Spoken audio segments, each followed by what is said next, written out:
कि उन पार्टधारियों के पार्ट को तुम बच्चे जानते होगे, परंतु अभी तुमको थोड़े में जानना होता है। शुरुआत में पहले पूरा ज्ञान दे देंगे, या जैसे जैसे परिपक्व बुद्धि होती जाएगी वैसे ज्ञान देंगे। तो बाप भी थोड़े में आकर के समझाते हैं प्रकृति का राज, और प्रकृति के साथ साथ माया का भी राज समझाते हैं। क्या सत्युग त्रेता में प्रकृति होती है या नहीं होती है? होती है, लेकिन सात्विक और सतो सामान्य रूप में होती है, दुखदाई नहीं होती।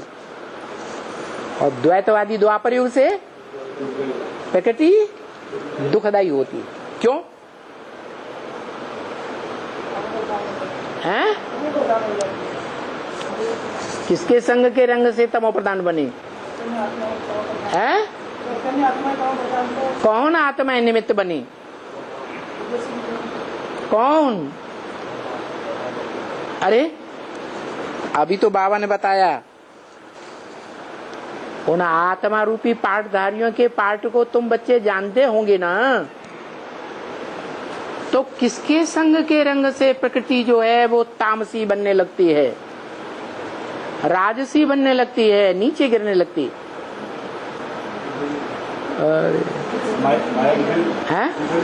हाँ, अभी तो बताया। अरे बाबा ने ही बता दिया। क्या बता दिया? माया तुम बच्चों के योग बल से तंग आ गई है। माया बेटी है ना, तंग आ गई तो उसने तरीका अपनाया।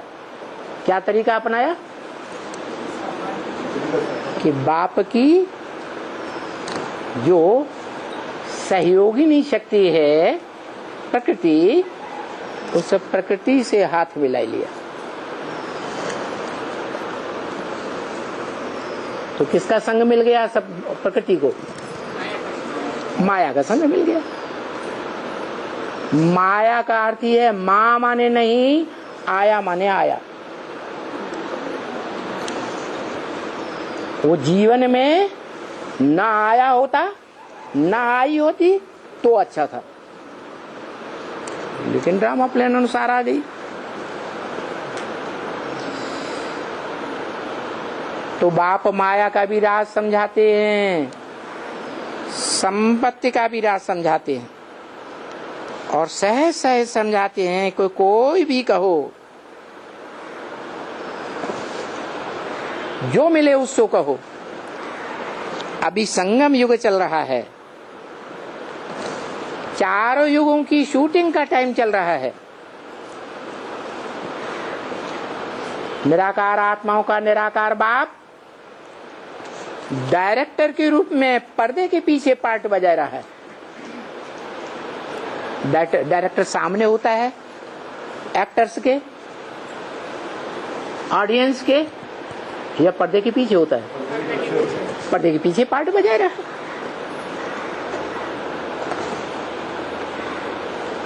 उन्होंने तो गीत बनाई दिए फिल्म वालों ने, सबको नाच नचाता जाता, फिर भी नजर नहीं जो आता। ऐसी दुनिया को बनाने वाला कौन है? गीत बनाने वाले ये जानते ही नहीं ऐसी दुनिया कब बनाई थी।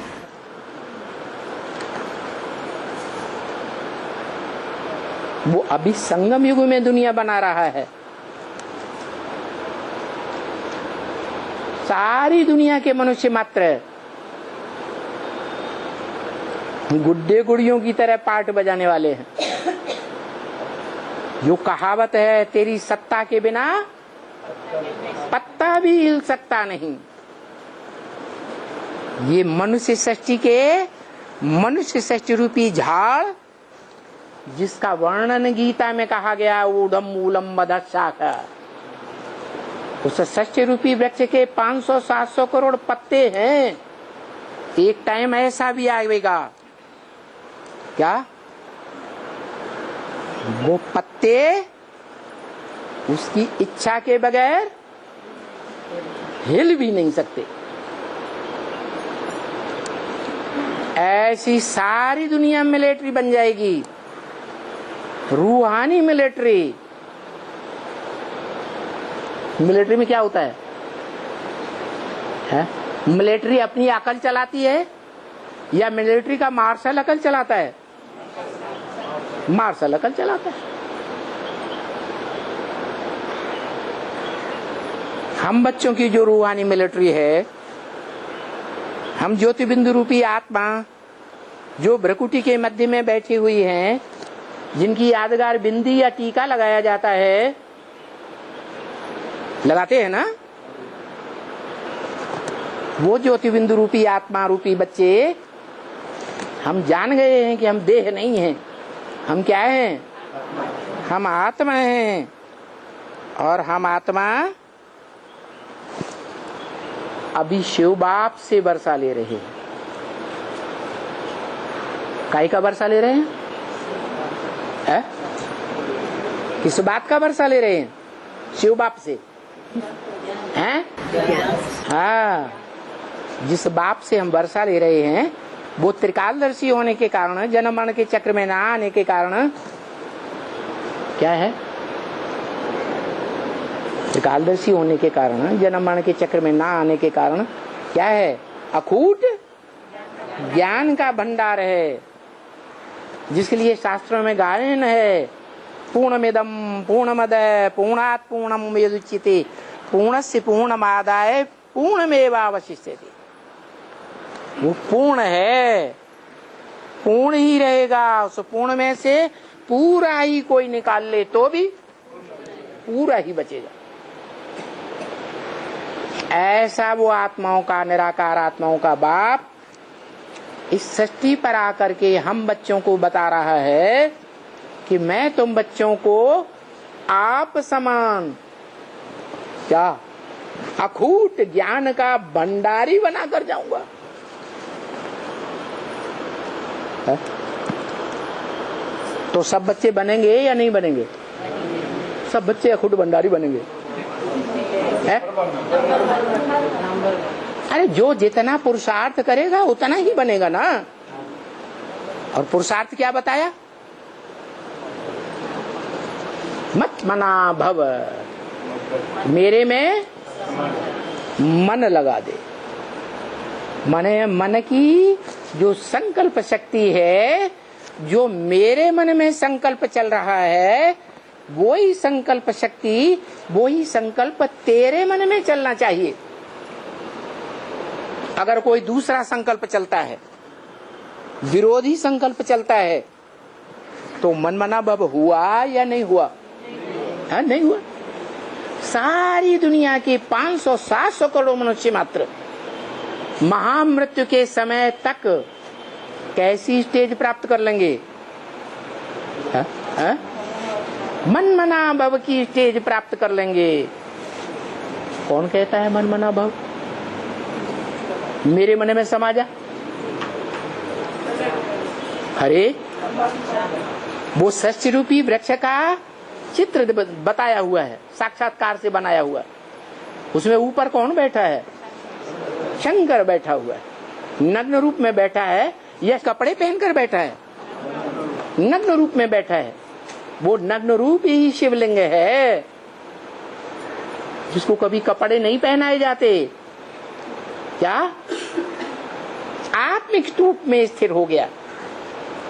उसको हाथ पांव नाक आंख कान वाला शरीर रूपी वस्त्र है ही नहीं। वो एक ही आत्मा है, जो शिव बाप का बड़ा बच्चा है। वो बड़ा बच्चा जिसके लिए बीसियों बार ब्रह्म वहां वाक्य मुरली में आया है। क्या?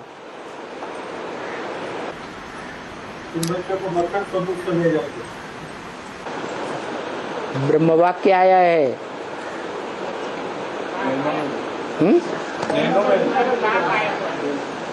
नैनों पर तुम बच्चों को बिठा कर ले जाऊंगा। माने बच्चे बहुत हैं और बाप एक है। उसको नैन है, जो निराकार है, आत्मा निराकार का बाप, उसको नयन है, इंद्रियां हैं, शरीर है नहीं, वो तो इंद्रियातीत है। वो सिर्फ बुद्धि है, बुद्धिमानों की बुद्धि। उसको अपना मन भी नहीं है, मन भी 11वीं इंद्रिय है। जो बुद्धिमानों की बुद्धि शिव है, वो इंद्रियातीत है, मन से भी अतीत है। जो 11वीं इंद्रिय सबसे प्रबल इंद्रिय है, वो कहता है मैं तुम बच्चों को आप समान त्रिकालदर्शी बना कर ले जाऊंगा। कहाँ ले जाऊंगा? कहाँ ले जाऊंगा? है? बच्चे बिगड़ जाते हैं, मान लो विदेश में चले गए कोई बच्चे, है? और वहां जाकर के बिगड़ गए। बिगड़ते हैं कि नहीं? है? वैश्याओं के पीछे पड़ जाते हैं, लंपट बन जाते हैं, और बाप को पता चलता है। तो अगर पावरफुल बाप है तो क्या करेगा? है? क्या करेगा? है? खींच के ले आएगा। ऐसे ही ये बाप भी ऐसा समर्थ बाप है। कैसा है?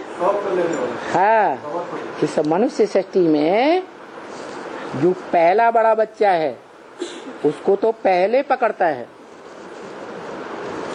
और क्या बनाता है? आप समान अखूट ज्ञान का भंडारी बनाता है। जब तक इस सृष्टि रूपी रंगमंच पर तुम्हें पार्ट बजाना है इस शरीर से, तब तक तुम अखूट भंडारी बन करके रहोगे। और जिसको अखूट भंडारी बनने का सीट मिल जाए तो वो सबसे दुनिया में पावरफुल हो जाएगा या नहीं होगा? क्योंकि गीता में भी लिखा है, नहीं ज्ञान सदृशम पवित्रम इह विद्यते। इस दुनिया में ज्ञान के समान पवित्र कुछ भी नहीं है। और ब्रह्म वाक्य मुरली में भी बताया कि दुनिया के सारे काम बड़े थे बड़े और छोटे थे छोटे, अच्छे थे अच्छे और खराब से खराब,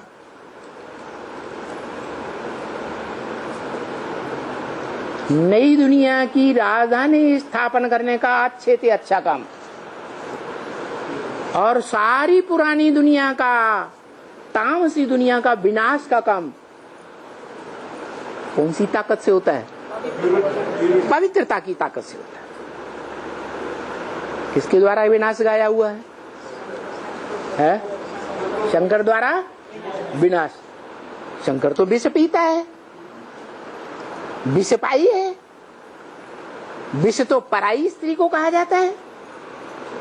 पराई स्त्री पर पुरुष को जो भोग करता है उसे विष कहा जाता है, विष पीता है। तो शंकर तो बड़ा विष पाई है, तो पवित्र है। अरे विष पाई है तो पवित्र है। अरे मंदिर में जाके देखो ना, क्या कर रहा है? कहाँ बैठा हुआ है? अरे हैं? जलाधारी में बैठा हुआ है। जलाधारी नाम क्यों दिया है? हाँ, जब बेहद के ब्राह्मण हैं, बेहद की आत्मा बनते हैं संपन्न, तो बेहद ज्ञान जल की बात है। और जब हद के मनुष्य बनते हैं तो स्त्री रूप में बहने लगती है, लिक्विड के रूप में बहती है तो जलाधारी हुई, और बेहद के अर्थ में ज्ञान के आधार पर नदी बन करके बहती है। जैसे भारत में सबसे बड़ी नदी कौन सी मानी जाती है जिसमें बहुत जल है? ब्रह्मपुत्रा, ब्रह्मा की पुत्री। ब्रह्मा चंद्रमा, तो उसकी पुत्री कौन से वंश की हुई है? चंद्रवंशी। तो शास्त्रों में दिखाया कि राधा चंद्रवंशी और कृष्ण सूर्यवंशी का। तो वो राधा वाली आत्मा जो है उसमें इतना पवित्रता का भंडार है प्रैक्टिकल जीवन में कि वो ज्ञान का बड़ा नद कहा जाता है। कहां से निकलता है? पहाड़ की ऊंची स्टेज से निकलता है या नीचे पहाड़ से निकलता है? उसमें भी जिसे ज्ञानमान सरोवर कहा गया है। क्या कहा गया? पहाड़ की ऊंची स्टेज पर भी जो ज्ञानमान सरोवर कहा जाता है, उस ज्ञानमान सरोवर से निकलने वाली नदी है। जो ज्ञानमान सरोवर जल में इतना स्वच्छ है, ज्ञान जल में, कि ऊपर से देखो तो नीचे का तल्ला पत्थर भी दिखाई देता है। मिट्टी के कण का अंश मात्र भी उस जल में नहीं है। मिट्टी माने देह वाहनी की मिट्टी। ऐसी आत्मा के रूप में जो पार्ट बजाने वाली आत्मा है ज्ञानमान सरोवर, वो कौन है? ब्राह्मणों की दुनिया में कोई होगी या नहीं होगी? है? होगी। कौन है? है? प्रजापिता, राम वाली आत्मा, जो मुरली में 20 बार बोला। राम बाप को कहा जाता है और कृष्ण बच्चे को कहा जाता है। हे कृष्ण नारायण वासुदेव। सतयुग में 16 कला संपूर्ण होते हैं, इसलिए कृष्ण 16 कला संपूर्ण को सतयुग में दिखाया है। लेकिन वो ही कृष्ण संगम युग में ब्राह्मणों की दुनिया में जब चारों युगों की शूटिंग का पार्ट चलता है, रिहर्सल का पार्ट चलता है, तो द्वापर युग की शूटिंग के अंत में प्रत्यक्ष होता है। जेल के अंदर। क्या जेल से स्वतंत्र होता है या नहीं होता है? जिसकी यादगार मनाते हैं 15 अगस्त। क्या आज से कितने साल पहले 15 अगस्त और जन्माष्टमी एक ही दिन हुए थे? 98 में। अभी फिर वही दिन आ गया।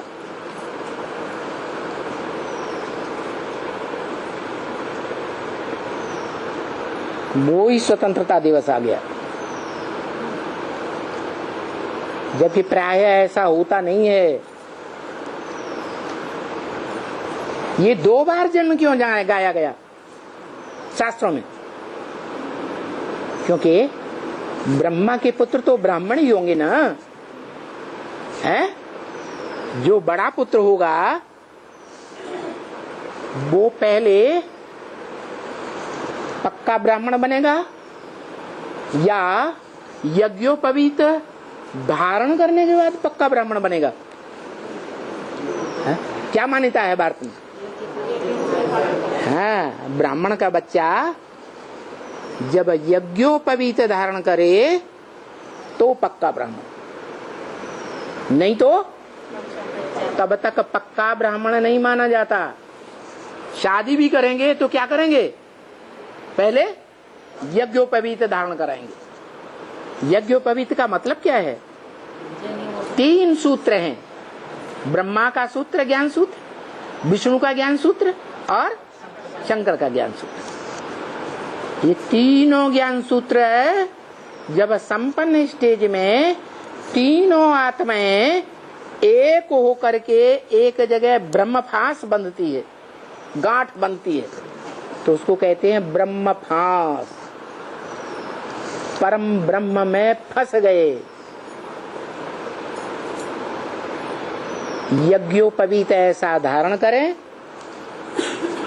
वो ब्राह्मण, जिनको बुद्धि में पक्का बैठ जाए कि त्रिमूर्ति शिव की वो मूर्ति कौन सी जो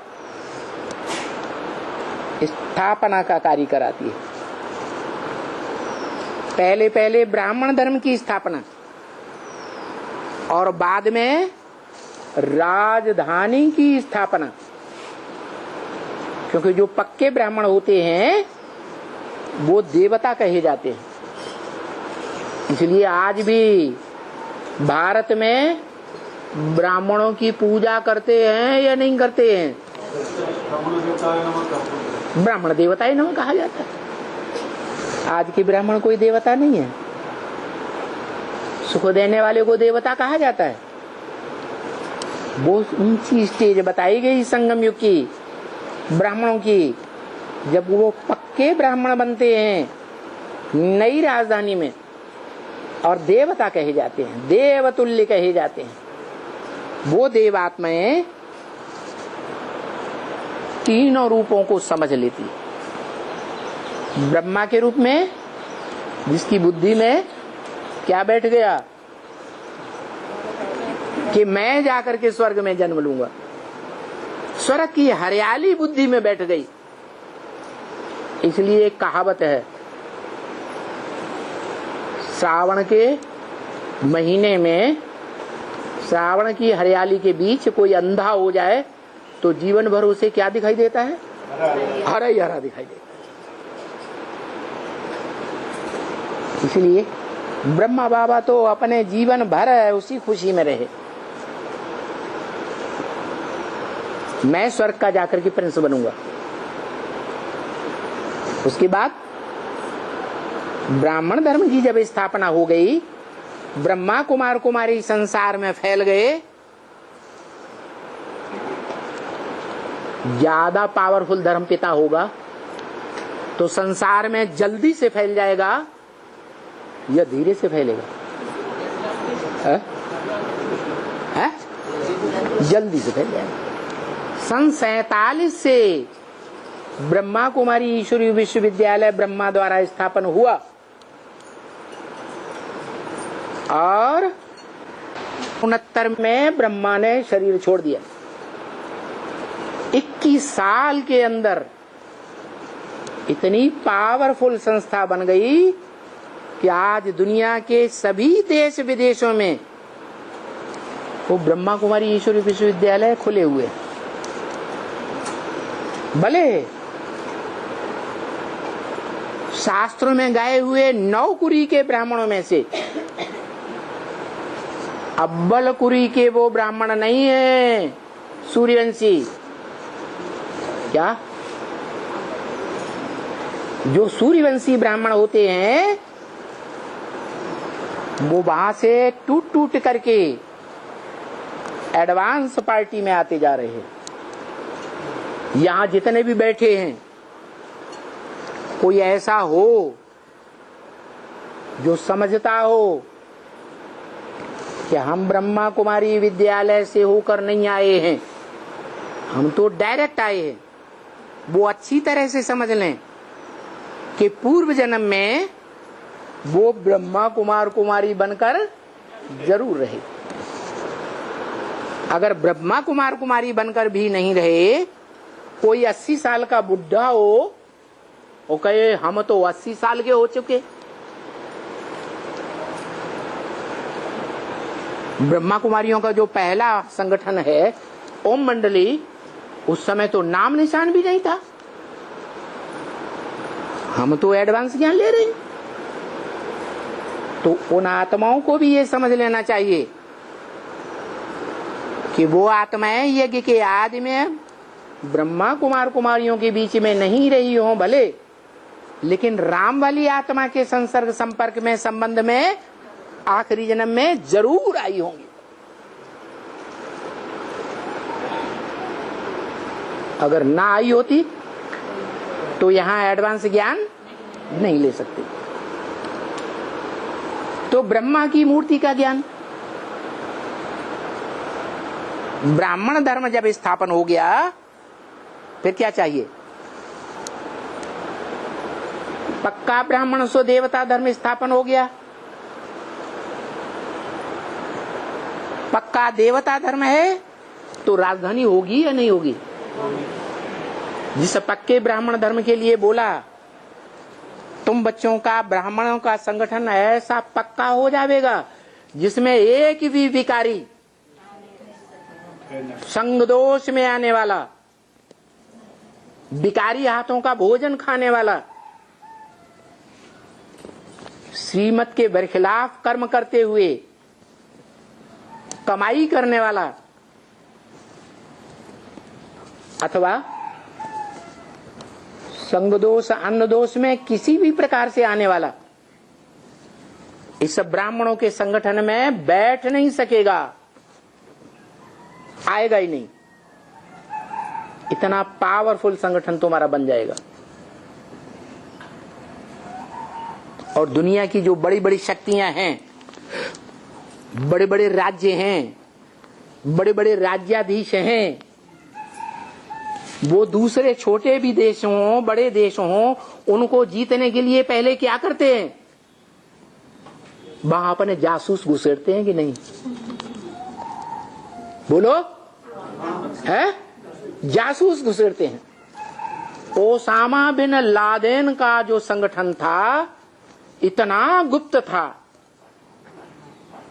उसको भी पकड़ने के लिए वहां जासूस घुसेड़ दिए। जासूसी पहले कर ली पक्की और फिर आक्रमण कर दिया। जासूसी का मौका ही न मिले किसी को। जो ब्राह्मण है इतने पक्के हो जाएं कि अपने संगठन की बात को बाहर जाने ही न दें। जैसे 23 जुलाई की लास्ट संदेश में अव्यक्त वाणी में गुलजार दादी के मुख से ब्रह्मा की सोल ने बोला, क्या? जो तीसरा रथ है उसकी आवाज संसार में जानी चाहिए। क्या? चाहे टेप रिकॉर्डर के द्वारा, चाहे रेडियो के द्वारा, चाहे टीवी के द्वारा, टीवी चैनल से के द्वारा, चाहे वीडियो के द्वारा, आवाज जानी चाहिए, लेकिन रथ को प्रत्यक्ष नहीं करना है।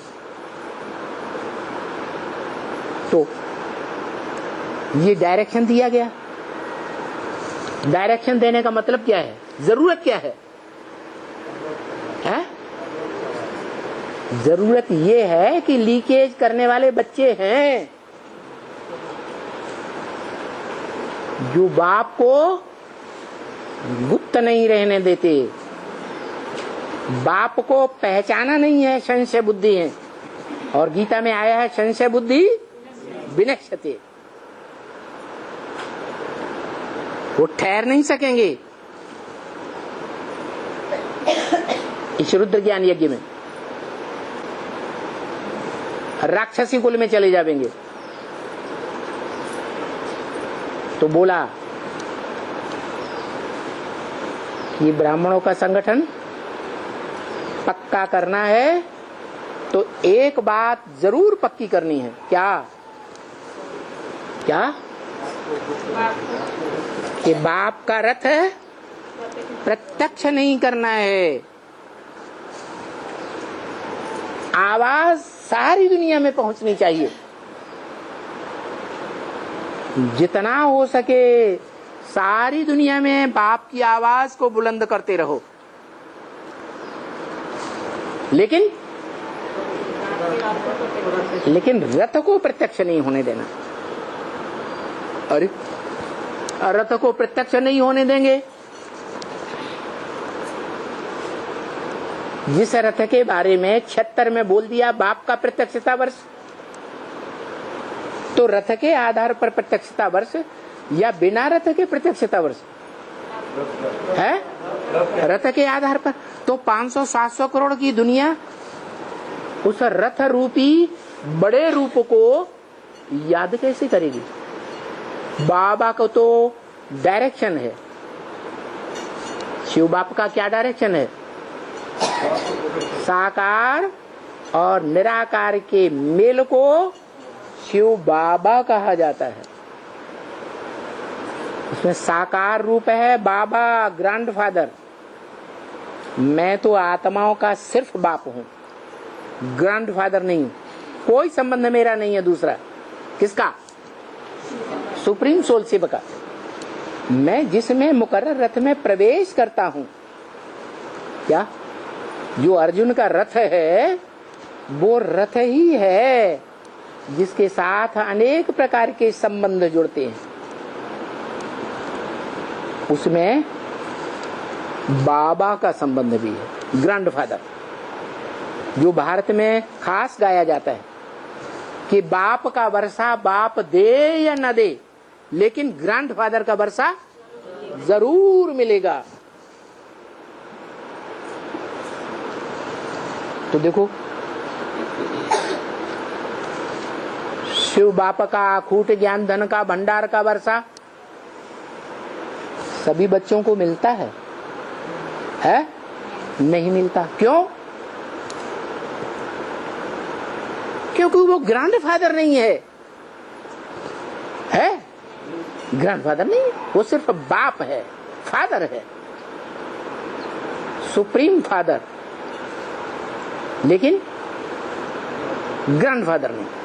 तो ग्रैंडफादर कौन? जिस तन में प्रवेश करता है मुकर्रर रूप से, जिसके लिए बोला कि वो बीज बोने वाला बाप भी है और अंत में वर्षा देने वाला बाप भी है, मध्य में सुप्रीम टीचर भी है और अंत में सदगति करने वाला सदगुरु भी है। तीनों ही एक ही व्यक्तित्व में है, अलग अलग व्यक्तित्व नहीं है, तीन व्यक्तित्व नहीं है। तो उस व्यक्तित्व को, उस रथ को प्रत्यक्ष नहीं करना है अज्ञानियों के सामने, लेकिन दुनिया के सामने प्रत्यक्ष ही नहीं करेंगे तो दुनिया कैसे जानेगी उस साकार स्वरूप को, लिंग रूप को, जो बड़ा रूप दिखाया जाता है मंदिर में। यादगार सोमनाथ मंदिर में बड़ा लिंग रूप दिखाया गया, कैसे याद करेगी? साकार को याद करना सहज होता है या निराकार ज्योति बिंदु को याद करना सहज होता है? क्यों नहीं? क्योंकि जन्म जन्मांतर की आदत हमारी पड़ी हुई है। द्वैतवादी द्वापर युग से हम अपन को देह समझते आए, जन्म जन्मांतर की आदत पक्की हो चुकी है कि देहधारियों से हमारा प्यार होता रहा। हमने अपनी देह को याद किया और देह के संबंधियों को याद किया। आत्मा का स्वरूप हम जानते ही नहीं थे, तो बड़े रूप को याद किया या छोटे रूप को याद किया? बड़े रूप को याद किया। अरे स्त्री भी है, सारा जीवन किसको याद करती है? जिससे सुख मिला है जीवन में उसको याद करती है। पुरुष से सुख मिला है तो अंत समय में स्त्री को पुरुष लिंग, पुरुष का वो रूप याद आ जाता है। सारा जीवन जो याद किया होगा वो अंत समय में याद जरूर आएगा। तो अंत मते सोगति, अगले जन्म में पुरुष का जन्म मिलता है। ऐसे ही पुरुष के लिए होता है। पुरुष ने सारा जीवन जिसके साथ लगाव लगाया देह का, तो अंत समय में वो फीमेल देह जरूर याद आती है और याद आएगी तो अंत मते सोगते हो जाता। अगला चोला पुरुष को स्त्री का मिलेगा। नहीं बाबा, अभी जब तक है बाबा बाप तो याद करेंगे, पुरुष तुमको याद गेंगे और ये बीच बीच में अनिश्चय बुद्धि होते जा रहे हैं। सो ऑटोमेटिक बाप से याद आएगा तो पुरुष। अरे माया किसी को छोड़ेगी नहीं, अहंकार में मत आओ। हाथ को भी नहीं छोड़े, क्यों पूछ रहे हो? तुमको सब कुछ बता दिया। वो बाप कहता है मेरे पास जो भी नॉलेज थी सब कुछ तुम बच्चों को दे दी, मैंने अपने पास कुछ भी रखा ही नहीं। तो ये पहले ही बता दिया क्या? तो पूरे जितना शरीर पड़े सब स्त्री को याद करेंगे, सब स्त्री हो जाएंगे, पुरुष नहीं रहेगा कोई। माया किसी को छोड़ती नहीं सिवाय मायापति के। वो बात भूल गए? प्रकृति किसी को छोड़ती नहीं सिवाय प्रकृतिपति के। समझ में नहीं आता बात? हाँ, तो अभी माया का फाइनल पेपर सामने खड़ा है।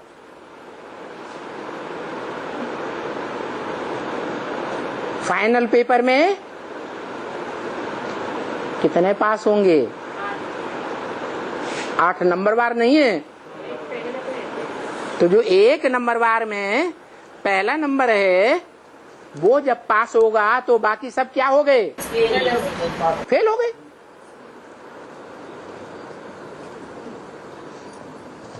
आदि में भी ऐसे ही हुआ था। ब्राह्मणों की दुनिया में जब आदि हुआ था तो एक आत्मा एक तरफ, एक व्यक्तित्व, एक शख्सियत, एक पर्सनालिटी एक तरफ और सारी दुनिया दूसरी तरफ हो गई थी। आदि में हुआ सो अंत में भी होगा। अभी भी यही होने वाला है।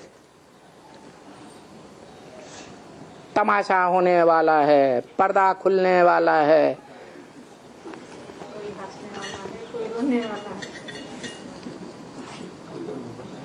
नंबरवार 8 की माला निकलेगी जो भगवान शिव शंकर के भोलेनाथ के सर पर रखी हुई होती है। फिर नंबरवार 108 की माला के मण के आत्मा की यादगार निकलेंगे जो गले की माला बनती है। क्या? जो पुत्र होते हैं तो बाप के गले में पड़ जाते हैं कि नहीं है? पड़ते हैं। बाप उनको गले लगाता है तो गले की माला भी है। और फिर 3rd क्लास माला कौन सी है? हाँ, जो राज परिवार में आने वाली आत्माएं हैं, भले राजा बने या न बने, लेकिन जन्म जन्मांतर जो राजाओं का परिवार बनता है उन राजाओं के परिवार में संबंधी बनकर जरूर आएंगे।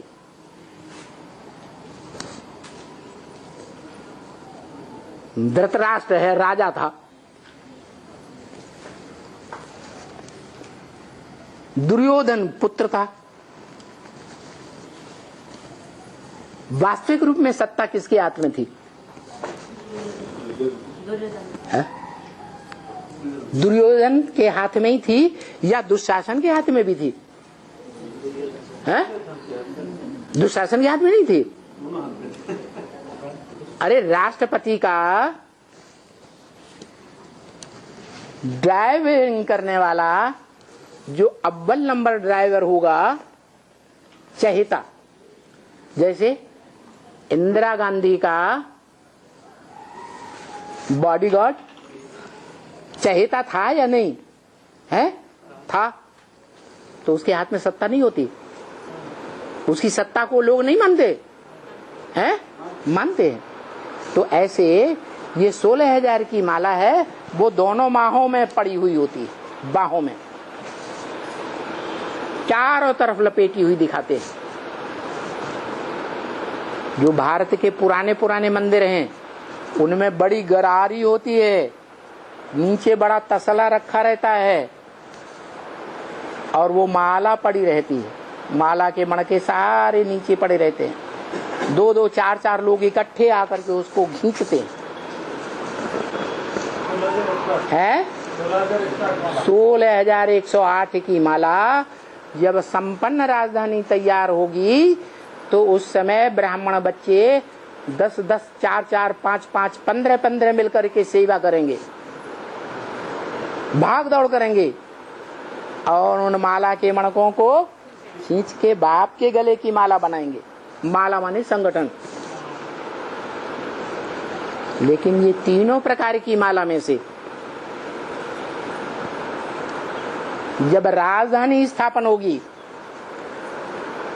जिस राजधानी की स्थापना के टाइम की बात बताई कि राजा जनक को जीवन मुक्ति कितने टाइम में मिली? 1 सेकंड में मिली। उस सेकंड में वो राजा जनक ही जीवन मुक्ति पाएगा। अव्वल नंबर पाएगा या 2-4 नंबर पहले पाएंगे? अव्वल नंबर 1 होता है। जनक का अर्थ ये है, जन माने जन्म देने वाला, का माने करने वाला, जन्म का कार्य करने वाला, उसको कहते हैं जनक। इस संसार में अव्वल नंबर जन्म देने का कार्य करने वाला कोई आत्मा होगी या नहीं होगी? है जो है वो ही जनक। तो राजा जनक की जो राजधानी स्थापन होती है, उस राजधानी में पहले प्रजा चाहिए, पहले राज्य अधिकारी चाहिए, सेनापति चाहिए, महामात्य चाहिए, दास दासी चाहिए, परिवार के संबंधी चाहिए, पहले रानी चाहिए या राजा चाहिए? राजा है, हिम्मते बच्चे मददे बाप। ऐसा हिम्मतवान राजा है तो सारी प्रजा उसके चारों ओर घूमेगी, मिलिट्री बनकर के घूमेगी। इसलिए उदाहरण दिया है दुनिया के सितारों का। जो आसमान के सितारे हैं वो जड़ सितारे हैं। उन सितारों में एक ही सितारा है जो अटल अखंड अडोल रहता है, अपना स्थान कभी छोड़ता नहीं। और बाकी सितारे हैं अपना स्थान छोड़ते रहते हैं। तो ये दुनिया भी धरती के सितारों से बनी हुई है। मूल रूप में जो सितारे हैं, हम ब्राह्मण बच्चे हैं, सूर्यवंशी बच्चे, सूर्य की औलाद। जो गीता में लिखा है, मैं जब आता हूं तो पहले पहले ज्ञान किसको देता हूं? सूर्य को ज्ञान देता हूं।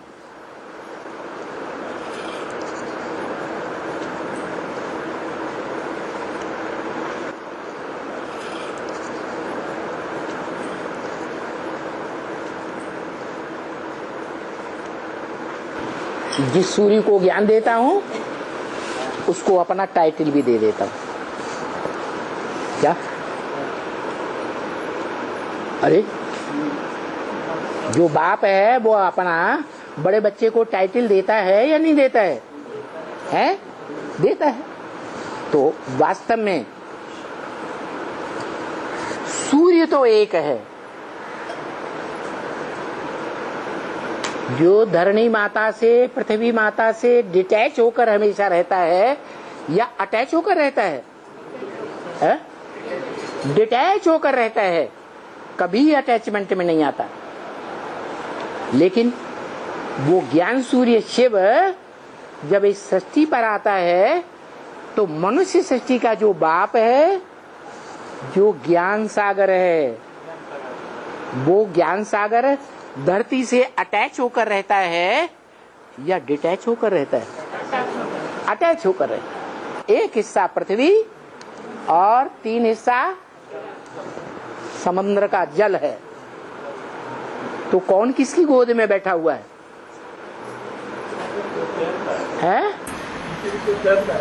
हाँ, पृथ्वी माता है और सागर पिता है। वही ज्ञान सागर है जो सार रूप जब धारण करता है, ऊंची स्टेज का पुरुषार्थ प्राप्त करता है, तो पहाड़ों पर उसकी यादगार दिखाई गई है। क्या?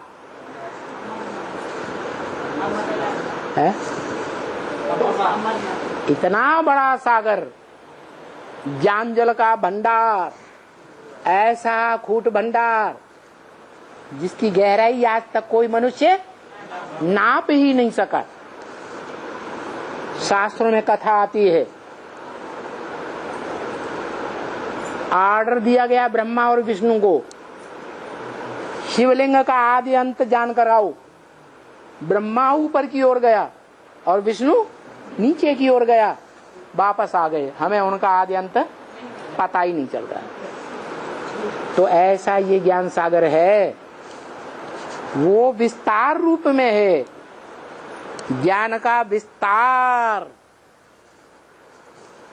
बड़ा रूप, और फिर ज्ञान का सार रूप भी है, जिसमें देह भान का मिट्टी का अंश मात्र भी नहीं। उसकी यादगार क्या है?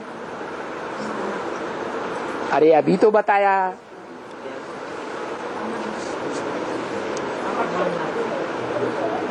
वो तो अमरनाथ हो गया, ज्ञान मानसरोवर। तो पहाड़ पर, कैलाश पर्वत पर जो ज्ञान मानसरोवर सरोवर है, दुनिया का सबसे प्रसिद्ध और सबसे सात्विक सरोवर। तो वो ज्ञान सागर जो है वो सूर्य का टाइटल लेता है। इसलिए गीता में लिखा है कि मैं जब आता हूं तो किसको ज्ञान देता हूं? पहले पहले है सूर्य को ज्ञान। तो वो सूर्य है, और सूर्य से जो बच्चे नंबर बार प्रत्यक्षता रूपी जन्म लेते हैं, जैसे 8 अष्टदेव, जिन आत्मा रूपी मणकों की यादगार शिव शंकर भोलेनाथ के सर पर दिखाई जाती है।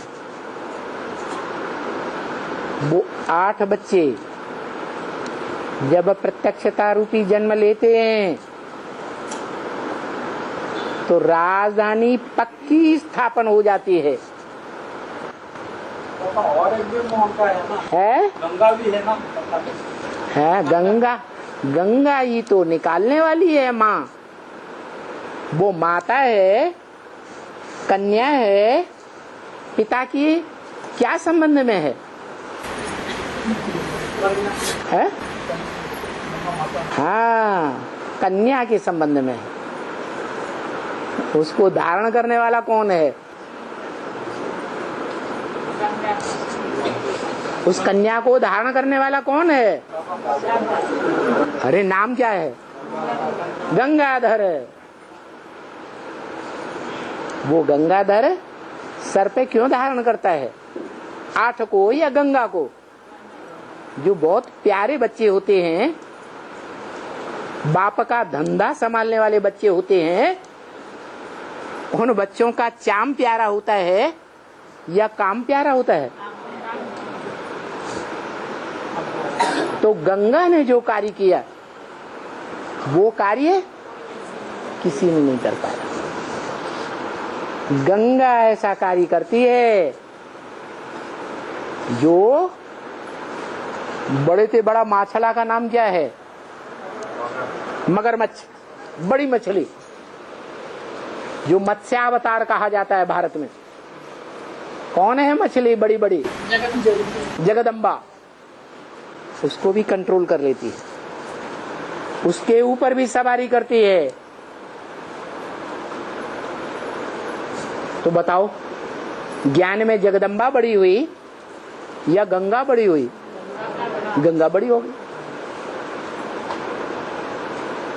जगदम्बा सारे जगत की अम्बा है। भले हिंदुओं की भी अम्बा है, पहले पहले मुसलमानों की भी अम्बा है, कोई भी धर्म वाले हों सबकी अम्बा है। वो नाम ही है जगदम्बा। जगत में कितने होते हैं? जगत में सभी धर्म वाले होते हैं या कोई 1-2 धर्म वाले? सभी हुए जगदम्बा के बच्चे। तो वो जगदम्बा इतनी ज्ञानी नहीं है, ज्ञान उतना बांटने वाली भी नहीं है। इसलिए जो बड़े बड़े महाविद्यालय होते हैं, स्कूल या कॉलेज होते हैं, उनके गेट पर एक ताक बनाते हैं, छोटा सा मंदिर, और जगदम्बा की छोटी सी मूर्ति रखते हैं। क्यों? लक्ष्मी नारायण का भव्य मंदिर बनाते हैं और बड़ी सुंदर मूर्तियां रखते हैं, और जगदम्बा का छोटी सी मूर्ति छोटे से ताक में, छोटे मंदिर में रखते हैं। लेकिन दुर्गा पूजा बड़ी जोर से होता है। मेला है, मेला।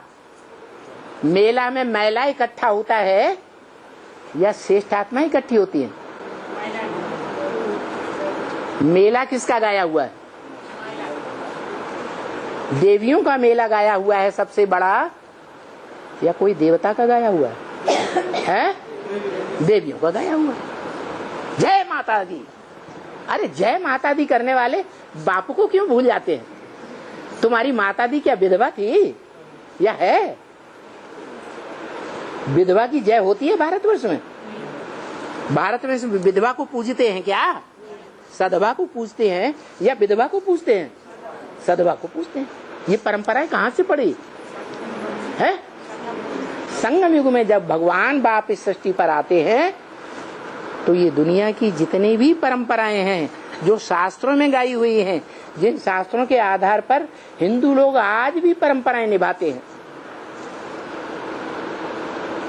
तो शास्त्र झूठे या सच्चे?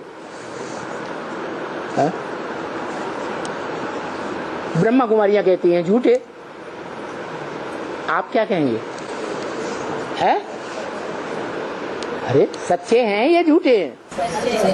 सच्चे तो हैं, लेकिन उस सच्चाई का इंटरप्रिटेशन करने वाले झूठे हैं, विकारी हैं, विकारी मनुष्य हैं। गीता तो सत्य है, श्लोक सच्चे हैं, लेकिन गीता का जो इंटरप्रिटेशन अनेक प्रकार की टीकाएं हुई हैं, वो विकार भोगने वाले मनुष्यों ने, कामी क्रोधियों ने की है या निर्विकारी ने की है? हैं? तो विकारी मनुष्य जब टीकाएं करेगा, व्याख्या करेगा, तो उसमें अपनी मनमत घुसेड़ेगा या नहीं घुसेड़ेगा? इसलिए सारी गीताओं में जितनी भी टीकाएं आज तक लिखी गईं,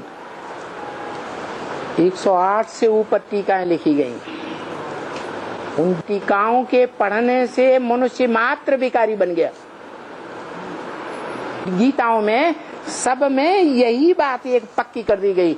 गीता का भगवान कृष्ण, अरे कृष्ण द्वापर के अंत में आया, द्वापर के अंत में विद्वानों ने कृष्ण को ठोक दिया और कृष्ण भगवान बन के आया। और कौन से युग की स्थापना करके गया? कलयुग की स्थापना करके गया। बारे भगवान! अरे द्वापर युग में एक तरफ शास्त्रों में लिखते हो द्वापर युग होता है 8 कला संपन्न, त्रेता है 14 कला, सतयुग है 16 कला संपन्न। तो द्वापर में तुमने 16 कला कृष्ण को कहां से ठोक दिया? शूटिंग का हिसाब किसी को नहीं पता है। इस ब्रॉड ड्रामा की रिहर्सल कब होती है, ये कोई की बुद्धि में नहीं है।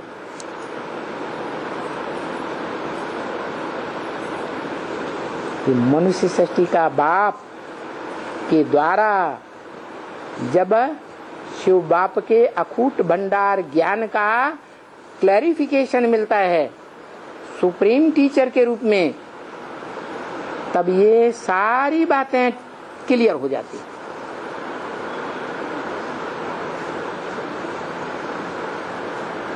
तो बताया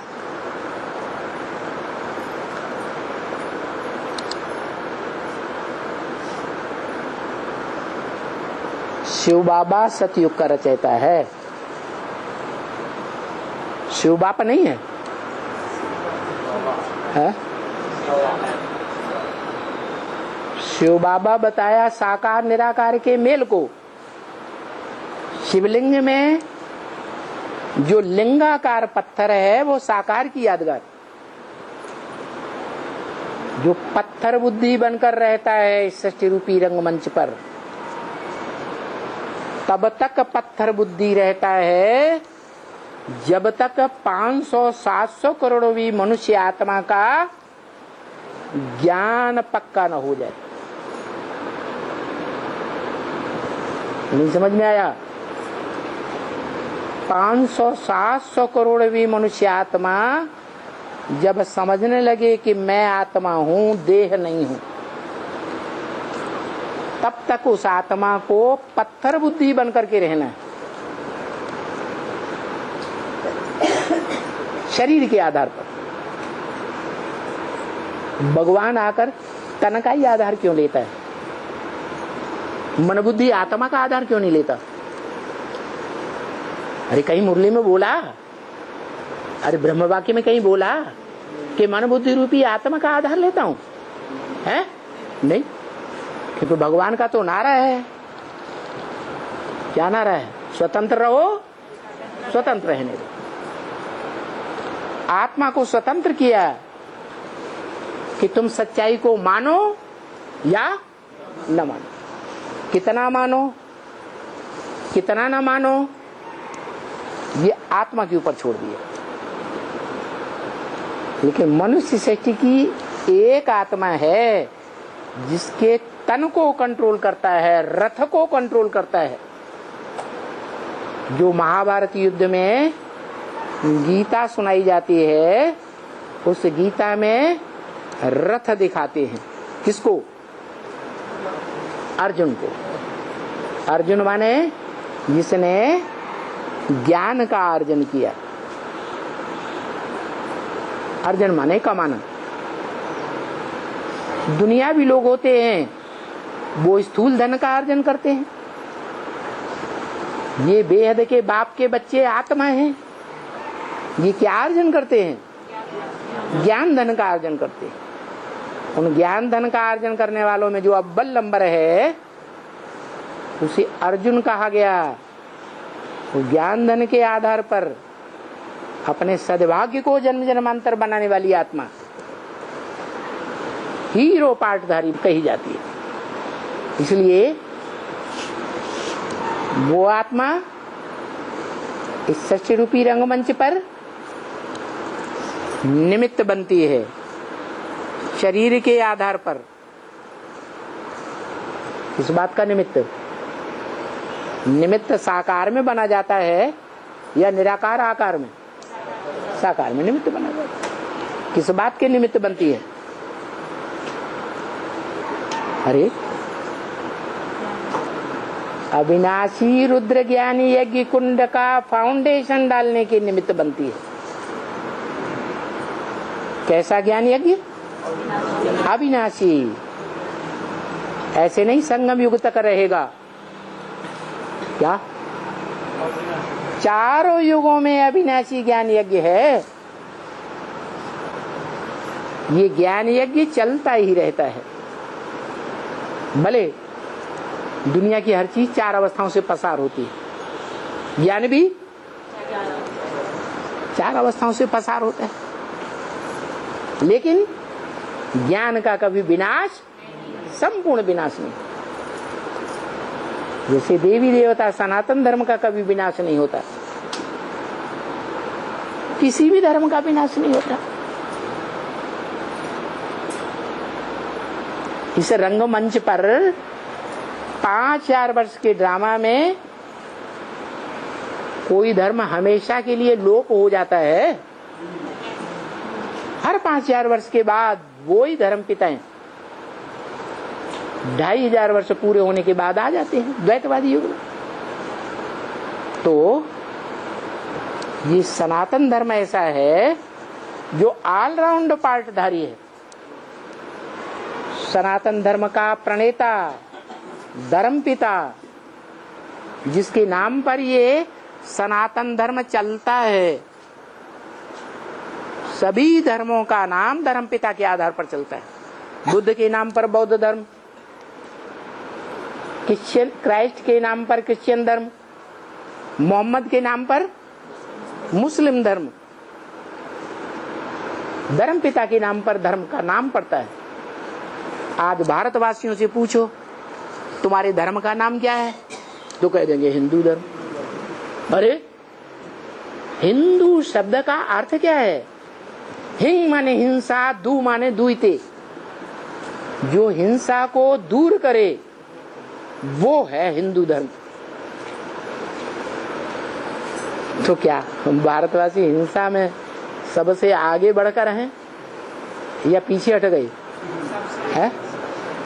हिंसक विदेशी भारत में आए तो हिंसा सिखा के गए या अहिंसक बना के गए? हिंसा सिखा के गए है।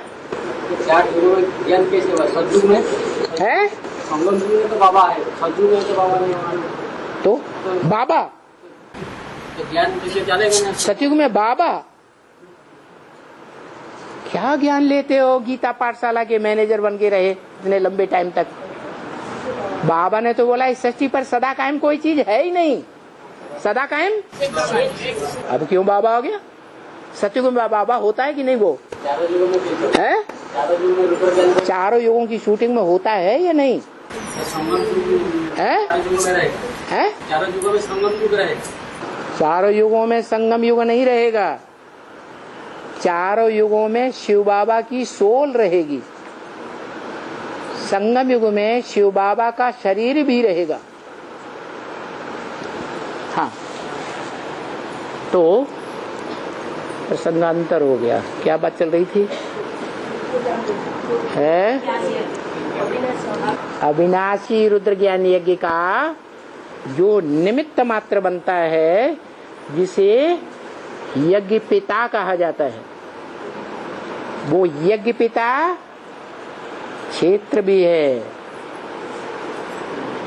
यज्ञ का क्षेत्र जिसे कहते हैं यज्ञ कुंड, इसके आधार पर बड़े से बड़ा दुनिया में युद्ध विख्यात है। कौन सा युद्ध है? महाभारत युद्ध। भारत के नाम पर क्यों पड़ा? इंग्लैंड युद्ध क्यों नहीं? अमेरिका युद्ध क्यों नहीं है? क्योंकि भा माने ज्ञान की रोशनी, रत माने लगा रहने वाला। जो संगम से लेकर के कलयुग के अंत तक भी जो हीरो पार्टधारी है, ऐसा पार्ट बजाता है संकल्पों के आधार पर, वाचा के आधार पर, वाइब्रेशन के आधार पर, कर्मेंद्रियों के कर्मों के आधार पर ऐसा ज्ञान युक्त श्रेष्ठ पार्ट बजाता है कि वो अविनाशी ज्ञान यज्ञ कुंड कहा जाता है। उसका ज्ञान कभी लोप होता ही नहीं।